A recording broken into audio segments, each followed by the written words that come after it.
এই যে ওদের কাছে জিজ্ঞাসা করে দেখো, অর্ণব মাকে জিজ্ঞাসা করে ধরো একটা বাড়িতে বেড়াতে যাবো, আমি হার্ডলি বলা খাবো না, খেতেই হবে, খেতেই হবে। আমার তো খাওয়ার ইচ্ছা হয়েছে, হ্যাঁ তাহলে আমি কি খাবো? অতিরিক্ত খেতেই নিয়ম। হবে না তো। আবার শরীর খারাপ হলে ভাত খাবে না। তুমি আবার তোমাদের তো নিয়মটা নেই বললে না? শরীর খারাপ হলে আবার ভাত খায় না।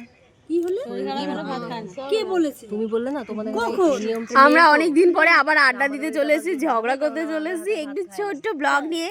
এই যে দাঁড়িয়ে আছে আমাদের মিস প্রিন্সেস, অনেক নিয়ম করা সেটাই বলছি। এই যে ঝগড়াটি ঝগড়াটি ঝগড়া করছে ওই মহিলার সাথে। এই যে এই মহিলার সাথে। সো আমাদের এটা ফানি জিনিস হচ্ছে, সিরিয়াসলি নেওয়ার কোনো দরকার নেই, ইয়ার্কি মারছি আমরা।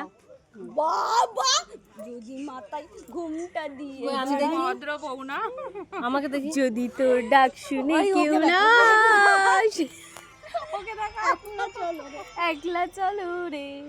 ঠিক আছে, আমাদের কিছু টপিক নেই, ভুমচাং দেখালে তো হবে না, এইটুখানি দেখালাম। যদি ভালো লাগে আবার কমেন্ট করে জানাও, আবার চলে আসবো আড্ডা দিতে তোমাদের জন্য স্পেশালি।